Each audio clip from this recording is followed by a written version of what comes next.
We got two segments here called Read and React. I'm going to read you some quotes, and you guys can react. That's how this works.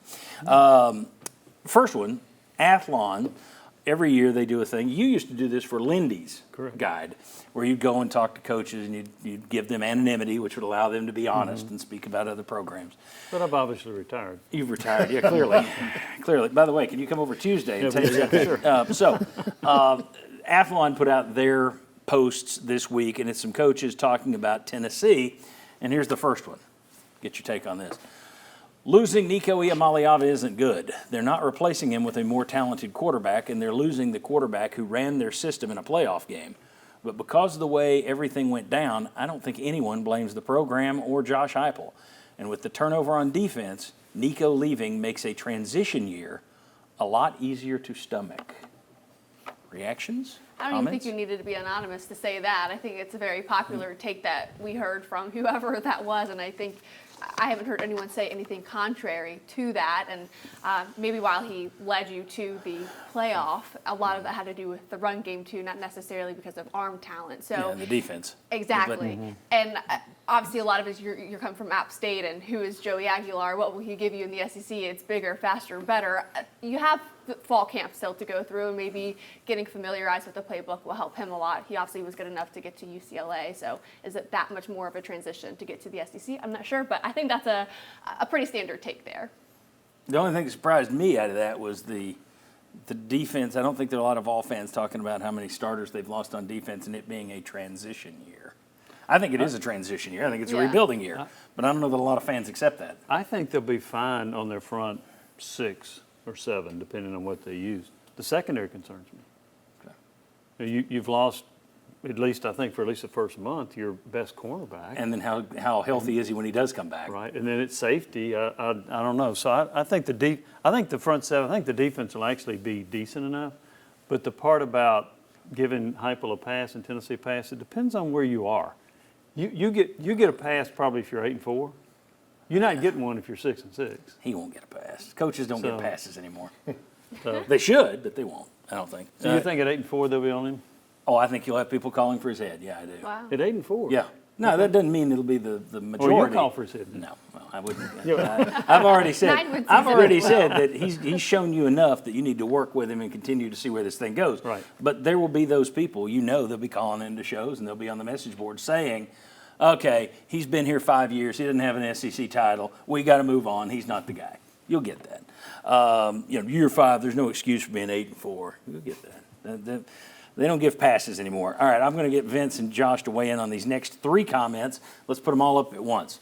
These are all 3 different coaches, I suppose. They don't really tell you, but I'll guess it is. The offense won't fall off a cliff. That system is effective at adjusting for personnel, even the quarterback. All right, the next one. You'll love this one, Jimmy. The bigger question, even after Nico, is replacing the defensive starters who carried them in big games. The secondary is legit and probably their strength, Jimmy. No. Did you say this? What do you know, Jimmy? What do they know? They're going to take a step back and won't be a playoff team this season, but the quarterback play won't be awful. There's a ringing endorsement. Wow. Josh and Vince, reactions, pick one of those and go with it. Yeah, I would say the last quote is, I guess they're trying to be nice because won't be awful doesn't mean will be good. Those two. Right. Yeah, but the first quote of talking about the system, I think that is the hope that a lot of fans have is that, okay, you have to have this quick transition at quarterback, you have this battle, but the offense has a higher floor. So if the quarterback play does drop off, the offense itself can kind of deal with, like Aguilar, if he's the starter and he had some issues turning the ball over, that they can keep that from happening because of what Josh Heupel runs with the offense. I think that's a lot of the hope is that you at least keep the floor higher because of what Heupel has done offensively with different personnel even when he arrived. Well, I think that's a question, though. What are they going to lean on? They don't have Dylan Sampson to lean on. They don't have veteran offensive linemen to lean on.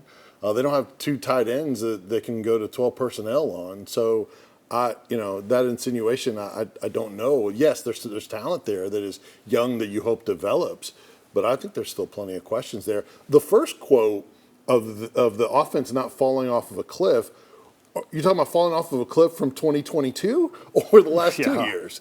Because It's already especially fallen off from 2022. Right. Not off a cliff, but it's fallen. Because I read into that the hypo reputation of every year having great offenses. They got a great running game and they manage games differently, but they didn't have a great passing game. So there's not a cliff to fall off of. There's a hill to fall off. That's right. One thing I always wonder about when I read these things is how much do these guys follow the other programs?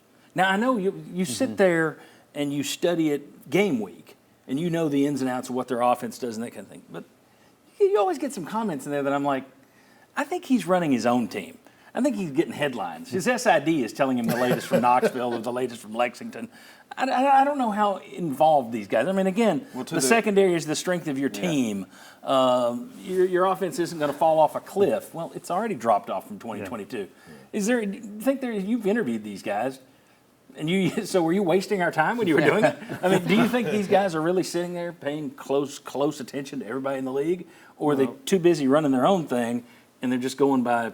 Everybody says they're really good on offense. Full disclosure, if they said something really stupid, I didn't use it. Oh, there you go. So that would have been edited out. I think there's an assumption that Jamon McCoy will just be back. You'll see him on every preseason All-American team, and it'll probably be a few weeks in. So I think there's an assumption that's being made that actually has to be proven. And I still worry about guys coming back from an And ACL. I think to what you were saying too, like, do they actually watch it? Goes to my first comment, like all of these comments are with such a broad paintbrush. Yes. Not awful, will be okay. The secondary will be great.